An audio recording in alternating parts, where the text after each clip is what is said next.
15th of December 22. It's Thursday, and there's a by-election tonight in Manchester, which I've not heard much about.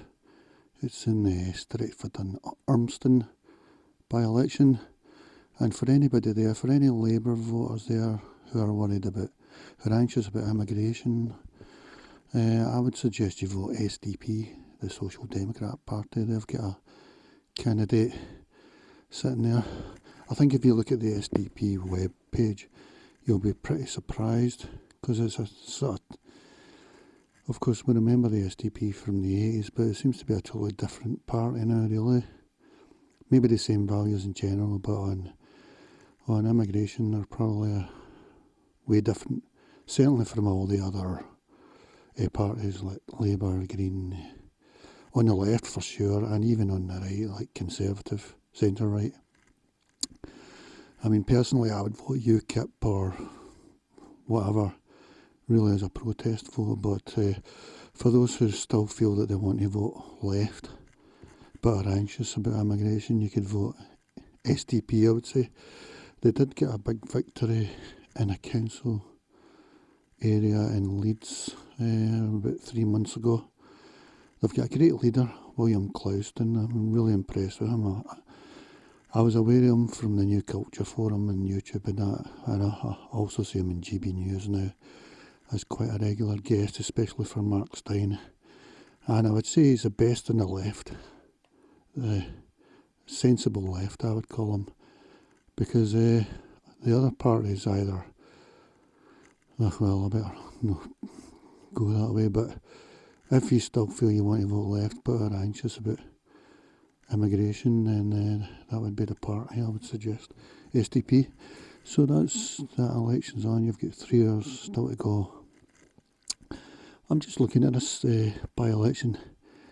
The sitting MP has resigned to become the deputy mayor of Greater Manchester. I mean, it shows you how the top politicians feel now about Parliament. If they're okay to, they would rather be the deputy mayor of Greater Manchester than a local MP, because I think these sort of mayors, they do get a lot of powers and they enjoy it, like Andy Burnham. It's him that's appointed her as a deputy mayor, I think.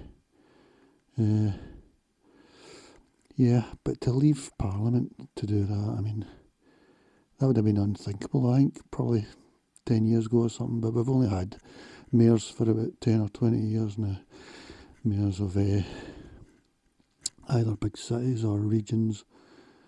I don't know if they have them in Scotland, I don't think so, but anyway, she's leaving to do that. Her name is Kate Green, but I think she actually even resigned maybe when it felt that Labour were never going to get into power again. I'm not sure about that, actually. Well, it was the 10th of November she resigned, so probably not.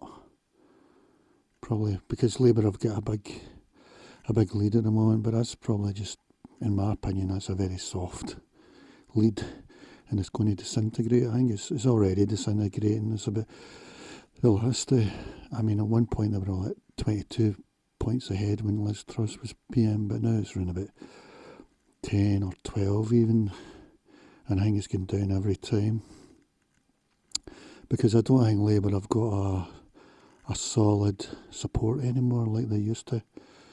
You know, even myself, like, I mean, I could never vote any left party now.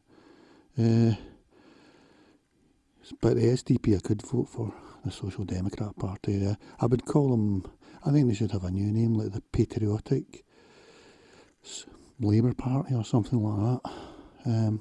Because that's what they seem to be. They seem to be sort of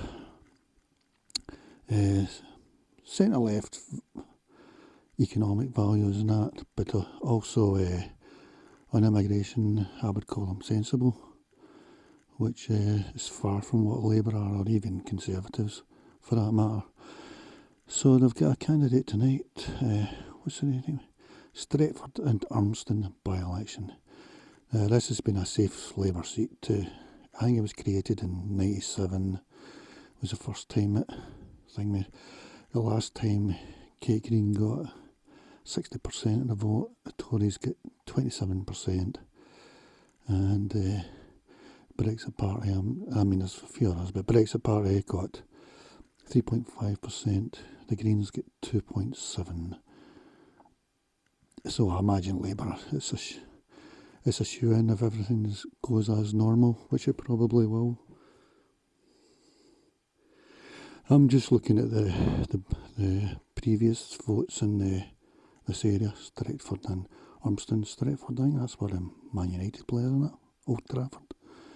Maybe even Man City as well. But, all they did, the main road was there, I think. No, I don't know. Anyway, I'm just looking. It's only been there since 97. That was its first. And its best year was 2017 under Jeremy Corbyn.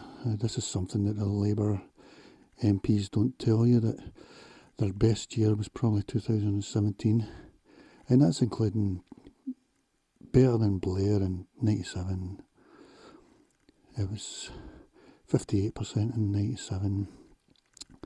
In 2001 it was 61%. 2005, 51%. This is for Labour I'm talking about. 2010, that's this Brown, 48.6%. 2015 under Miliband, 53%. 2017 under Corbyn, 66%. And in 2019 under Corbyn, 60%. So the Labour MPs never seem to forget to tell you that probably the best year for their MPs in the last maybe 5 or 10 elections was Corbyn in 2017. So I think Labour pretty much a shoe in there. I don't know what the constituency's like. Manchester's changed a lot. But I think at the moment, yeah, for those who are worried about immigration, I would suggest the SDP, Social Democrat Party. It's too late. But I think they might be a big party in the future. They won their first council seat in Leeds a few weeks ago. Apparently William Clouston says they're quite big in Yorkshire, so they might have some success there. It's probably too early for them here in Lancashire. So we'll see how that election goes. I think that is in the centre of Manchester, basically, that area. And it looks like Kate Green's been there the whole 20 years or what. No, she hasn't. 2010. She must be just fed up or something, because but it goes to show you that being an MP now isn't one of the pinnacles, the roots for those who want to get into politics. You know, a lot of them are going along this mayor and thing so they can do something. Andy Burnham himself done that. Alright, that's my chat over.